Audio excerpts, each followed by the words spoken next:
Kita sekarang hidup di dunia fiksi, memperdagangkan trauma dan kesedihan. Itulah realita yang digambarkan dalam American Fiction, debut penyutradaraan Kurt Jefferson. Film adaptasi novel ini di tangannya menjadi komedi satir yang aku pikir bakal bikin gerah beberapa orang, terutama penulis buku atau pembuat karya yang memang jadi subjek di dalam cerita ini. Dan walaupun di judulnya ada kata Amerika, satir di film ini nggak akan luput mengenai kita yang ada di Indonesia. Karena ironisnya, cerita di film ini relate juga dengan kondisi di rumah kita. Lihatlah pekarangan sosmedmu. Berapa banyak yang bikin konten yang menuai cuan dari cerita-cerita sedih, cerita-cerita orang-orang berantem, atau bahkan cerita dari kebego-begoan. Konten yang menjual kalangan minor ataupun yang sengaja menyasar kepada stereotip lainnya. Kita sekarang hidup di dunia fiksi, dunia dimana sesuai dengan salah satu dialog film ini yang bikin aku ngakak, semakin bego aku bertingkah, semakin kaya lah aku. Film ini begitu lucu karena yang diceritakannya benar adanya.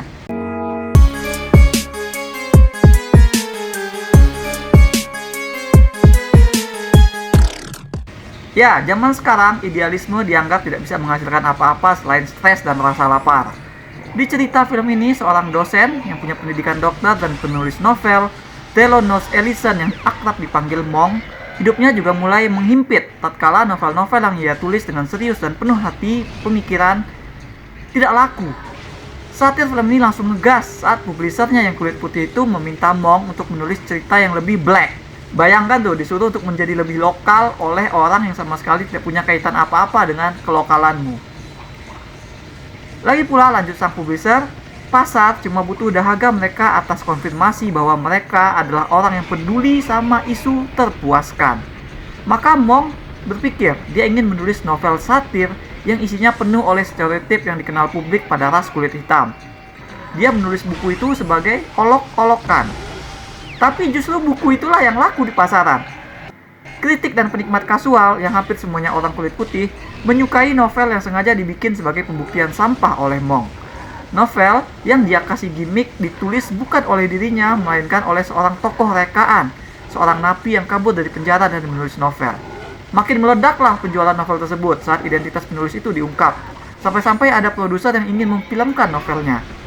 Monk demi keuangan keluarganya lantas harus memilih antara tetap menjadi dirinya yang tak bisa menjual apa-apa, atau terpaksa menjadi penulis dari kisah nyata bohongan yang ia ciptakan sendiri.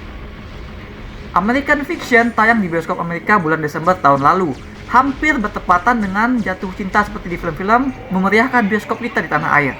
Ini menarik karena dua film ini basically menggunakan konsep meta yang serupa, pun sama-sama punya komentar soal industri film atau karya tulis di negara masing-masing. Nah, jatuh cinta seperti di film-film itu ada di urutan ke-8 dalam daftar Top 8 2003 Movies punyaku. Dan alasan film itu ada di posisi paling bawah adalah karena ada yang mengganjal dari struktur meta yang digunakan terhadap journey karakter utamanya. Nah, film American Fiction ini memberikan kepadaku contoh cara yang benar dalam menghandle konsep tersebut, sehingga journey Monk sebagai karakter utama di sini tetap terasa real. Karena American Fiction tidak lantas give in kepada gimmick cerita metanya. Tidak seperti jatuh cinta seperti di film-film. Alih-alih menggunakan hitam putih sebagai pembeda, film menggunakan layer acting yang beneran dikaitkan kepada narasi. Monk, pria terpelajar yang kelihatan dari gaya dan cara dia bicara, ya kan? Tapi kita ditekankan kepada Monk ini harus mengubah. Dia harus sampai mengubah cara dia bicara, gaya dia menulis menjadi sesuatu yang lebih stereotipikal. Ya kan? Dan menurutnya itu degrading. Dia harus melakukan itu ketika dia ingin menyelesaikan novel sesuai tuntutan publisher. Nah, acting Jeffrey Wright ini sangat-sangat main betul lah. Memang pantas diganjar nominasi. Cara film ini dalam menampilkan sebuah adegan yang ternyata hanya karangan Monk dilakukan dengan surreal namun tetap terang gitu. Sehingga apa yang sebenarnya terjadi kepadanya tidak pernah tersamarkan sebagai kejadian yang tidak pernah beneran terjadi. Dalam artian, journey yang dilalui Monk tetap jelas. Pertumbuhan yang ia alami tetap kita lihat beneran terjadi kepadanya. Tidak rancu seperti dalam jatuh cinta seperti di film-film. Nah, adegan Monk menulis novel full of stereotype itu dilakukan dengan menarik oleh film ini. Monk dibuat kayak sutradara yang mengawasi dua karakternya berdialog. Lalu karakter-karakter tersebut akan balik bertanya, gue ngomong apa lagi nih bos? Ataupun mereka juga kadang mengkritik, gue ngomongnya kayak gitu bos gitu. Nah, menyangkut ke perihal satirnya, adegan tersebut dirancang dengan precise sehingga kita yang merupakan salah satu sasaran sindiran, bagi kita adegan tersebut akan menghasilkan sedikit perasaan mendua. Apakah dialog itu supposedly menunjukkan parodi yang jelek atau adegan dialog yang bagus? Nah, ketika kita merasakan itulah pembuktian satir film ini bekerja dengan benar. Lewat adegan menulis cerita penuh stereotip dan menjual ras padahal sebenarnya cuma shallow itulah, film membuktikan benar bahwasanya kita sebagai konsumer kadang dengan begonya kemakan konten orang. Kita melihat, oh ada film tentang orang hitam gitu, ini pastilah real, emosinya raw, dan mengusung bahasan sosial yang penting. Padahal itu bisa jadi cuma gimmick, bisa jadi penulis ceritanya seperti Monk, just making stuff up, memasukkan sebanyak mungkin stereotip karena memang itulah yang lebih gampang laku. Ya kan? Bahwa sekarang kita tidak melihat berdasarkan isi yang sebenarnya, melainkan ya hanya ikut-ikut tren isu atau agenda. Sebagai seorang terpelajar, Monk tentu saja melawan industri seperti demikian. Ketika ada pengarang kulit hitam lainnya menulis novel setipe, ya kan? Dia menganggap novel itu ya gimmick semata gitu. Cuma masalahnya novel yang ini ditulis oleh pengarang perempuan, ya kan? Tentu saja orang akan suka, ya kan? Itu adalah cerita hidup perempuan dari ras minoritas. Malah bukan akan suka lagi, tapi orang harus suka gitu. Karena kalau ada orang yang tidak suka cerita itu, apalagi dia tuh orang yang kulit putih, maka dia akan beramai-ramai dicap sebagai rasis yang nggak peka, ya kan? Kalau dia ini pria, maka niscaya dia akan dicap juga sebagai anti-feminis. Sebagai pengulas film, aku ngerti juga lah yang dirasakan oleh Monk. Karena seringkali aku juga ngerasa ada film yang kayak cuma ngejual stereotip atau cuma ngejual isu atau agenda, tapi dalam menyampaikan kritikannya tersebut, aku agak susah karena takut diserang balik sebagai orang yang nggak dukung perempuan atau tone deaf terhadap sosial. Dan permasalahan ini dijadikan oleh film sebagai inner journey dari Monk. Dia awalnya berusaha idealis dan blak-blakan menolak, dihadapkan kepada situasi yang membuat dia melihat kenapa industri jadi begini. Dan ultimately dia harus memilih. Pilihannya inilah yang nanti jadi puncak satir film ini. Ending yang bakal ninggalin kita topik untuk dipikirkan. Karena film yang dibuat sebagai gambaran ini tidak menawarkan solusi, melainkan tetap berpegang kepada pencerminan dunia nyata.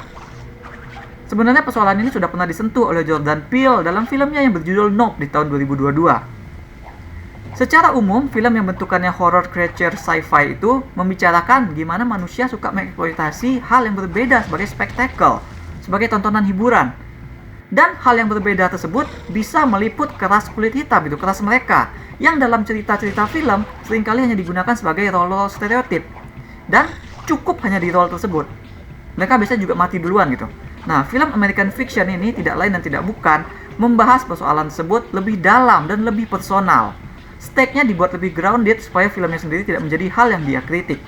Inilah yang membuat film ini meskipun tidak ada solusi, tapi tetap terasa sangat powerful sebagai gambaran. Karena semuanya dikembalikan kepada karakter yang terpaksa harus memilih karena keadaan. Therefore, kepada kitalah sebenarnya cerita ini meminta penyadaran. Karena pasar gimana pun juga terbentuk oleh permintaan konsumen. Dunia kita sekarang ada dunia fiksi yang jualan yang laku bukan jualan yang berbobot, melainkan jualan ringan dan not necessarily harus asli. Asalkan jualan tersebut bisa membuat konsumennya merasa lebih mulia gitu. Sehingga bermunculanlah penjual-penjual yang memperdagangkan kepalsuan. Stereotip, cerita sedih, kebegoan, semuanya semu, baik yang dijual maupun yang dirasakan oleh yang beli. Nah, jadi gimana cara film ini mempertahankan realnya journey karakternya?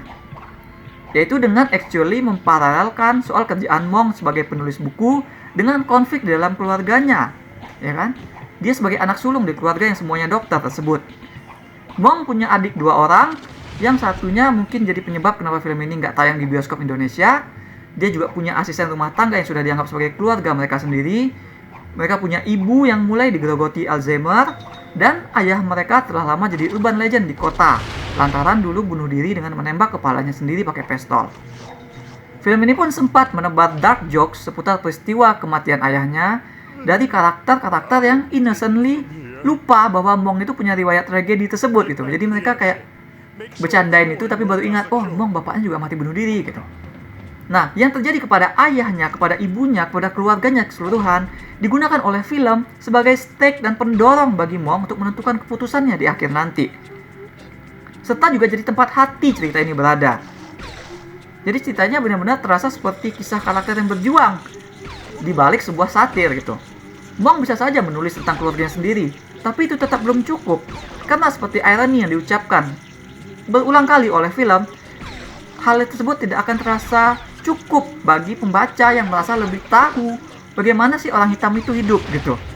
Sate pamungkas dilakukan oleh film ketika memperlihatkan adegan diskusi Monk dengan sejawatnya sesama juri award literatur yang pendapat otentik dari Monk sama sekali tidak didengarkan oleh juri yang lain dengan alasan black voice harus didengar, tapi mereka malah nggak dengar suara si Monk sendiri. Jadi semakin jauh Monk menulis dari kenyataan, semakin liar dia menggunakan stereotip dan identitas, semakin dangkal bahasa yang dia gunakan, semakin nyeleneh judul novel yang dia ajukan, bukunya justru semakin laku. Aku rasa ini adalah salah satu film dalam beberapa tahun terakhir yang paling jago dalam menggunakan sindiran ke dalam penceritaan. Semuanya kena dan telak gitu. Mungkin judulnya aja yang kurang tepat. Dan itu pun karena kisah di film ini tidak hanya sedang terjadi di Amerika. Sindiran film ini akan mengena bahkan kepada kita. Aku sejujurnya berpikir bahwa ini tuh kayaknya masalah global dunia tersentuh oleh sosial media. Bahwa orang-orang yang peduli sama isu yang mereka dengar di internet bukan karena mereka benar-benar peduli sama isunya, melainkan karena dengan merasa peduli, mereka merasa jadi pribadi yang lebih baik. Jadilah isu tersebut soal unjuk agenda kosong semata. Makanya film ini terasa urgent. Di luar itu, melihatnya sebagai drama keluarga pun, film ini terasa sama kuatnya. Dan dengan adanya drama keluarga yang kuat itu, menunjukkan film ini juga punya hati, selain juga punya otak dan nyali. Aku berikan 8,5 dari 10 bintang emas untuk American Fiction. That's all we have for now. Menurut kalian, apakah ada alasan lain kenapa sekarang kita seperti mudah kemakan sama konten-konten yang menjual gimmick ketimbang bobot? Share pendapat kalian di komen. Jangan lupa hit like dan subscribe supaya nggak ketinggalan review-review dan playthrough lain. Kunjungi mydersit.com untuk review yang lebih detail. Atau kalian bisa kunjungi store mydersit di ciptoloka.com. Ada banyak kaos dan pernak-pernik custom yang unik, mulai dari film, musik, game, hingga wrestling. Thanks for watching. Remember in life, there are winners and there are losers.